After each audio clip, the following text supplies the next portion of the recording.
அனைவருக்கும் வணக்கம். வெல்கம் டீமி புஷ்பாவின் சமையல். எல்லோரும் எப்படி இருக்குன்னு நல்லா இருக்கீங்களா? இந்த உருளைக்கிழங்கு வச்சு ஒரு சைடிஷ் செய்யலாங்க. சப்பாத்தி, பூரி, பரோட்டா எல்லா சாதத்துக்கும் சூப்பராக இருக்குங்க இந்த சைடிஷ்ஷு. நான் ஒரு 150 கிராம் உருளைக்கிழங்கு எடுத்திருக்கேன். இது எப்படி செய்யுதுன்னு பார்க்கலாம் வாங்க. ஒரு சின்ன கடாயில் தண்ணி வச்சுருக்கேங்க. இந்த கடாயில் இந்த உருளைக்கிழங்கை போட்டுக்கிறேன்.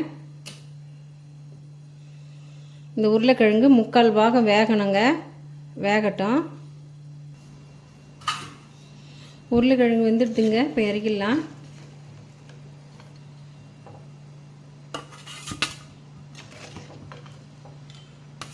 ஆறின பிறகு இந்த தோலை எடுத்துட்டு சின்ன சின்னதாக கட் பண்ணிக்கலாம். தயிர் 1/2 கப்பு எடுத்துருக்குறேங்க.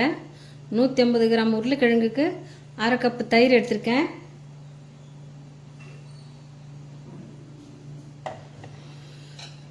ஒன்றரை ஸ்பூன் மிளகாத்தூள், 1/4 ஸ்பூன் மஞ்சப்பொடி, 1 ஸ்பூன் ஜீரகப்பொடி, தேவையான அளவு சால்ட்டு, 1/4 ஸ்பூன் கரம் மசாலா பொடி, 1/4 ஸ்பூன் சர்க்கரை, வெள்ளை சர்க்கரை.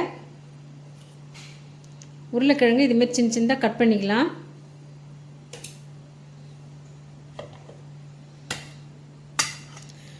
சர்க்கரை, கரம் மசாலா பொடியை தவிர மற்ற பொடியெல்லாம் தயிரில் சேர்த்துக்கலாங்க. ஜீரகப்பொடி தயிரில் சேர்த்துக்கிறேன். மஞ்சள் பொடி, மிளகாய் பொடியும் தயிரில் சேர்த்துக்கிறேன். இது தேவையான அளவு சால்ட்டு சேர்த்துக்கிறேன்.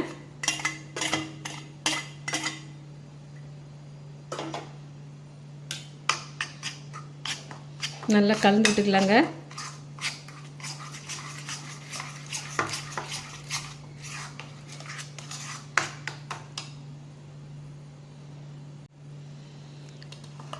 இந்த கலந்து வச்சிருக்கிற பேஸ்ட்டில் உருளைக்கிழங்கு சேர்த்துக்கலாம்.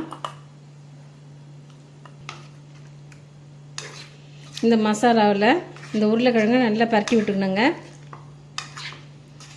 உருளைக்கிழங்குல இந்த மசாலாலாம் நல்லா படணும்.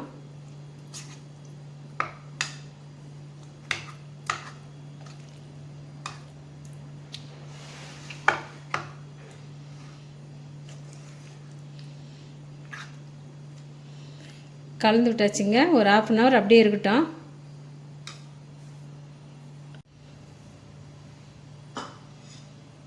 ½ hour நல்லா ஊறிடுதுங்க உருளைக்கிழங்கு. கடாயை வச்சு ஆயில் ஊற்றிக்கிறேன். கடுகு 1 ஸ்பூன் போட்டுக்கலாம். கடுகு நல்லா பொரிஞ்சிடுதுங்க. இப்போ நம்ம கலந்து வச்சுருக்கிற உருளைக்கிழங்கை கொஞ்சம் கொஞ்சமாக சேர்த்துடலாம்.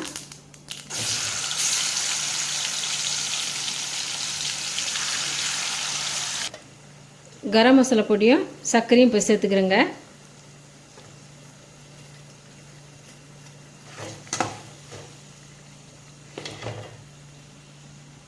ஆலுதம் ரெடி ஆகிடுதுங்க. இப்போ இறக்கிடலாம். ஆலுதம் ரெடி ஆகிடுதுங்க. மேலே கருவேப்பிலை போட்டுக்கிறேன். கொத்தமல்லி போட்டுக்கலாம். எல்லா சாப்பாட்டுக்கும் சப்பாத்தி, பூரி, பரோட்டாக்கெல்லாம் சூப்பராக இருக்குங்க. இந்த ரெசிபி உங்களுக்கு பிடிச்சிருந்தா நம்ம சேனலை சப்போர்ட் பண்ணி சப்ஸ்கிரைப் பண்ணுங்கள். தேங்க்யூ.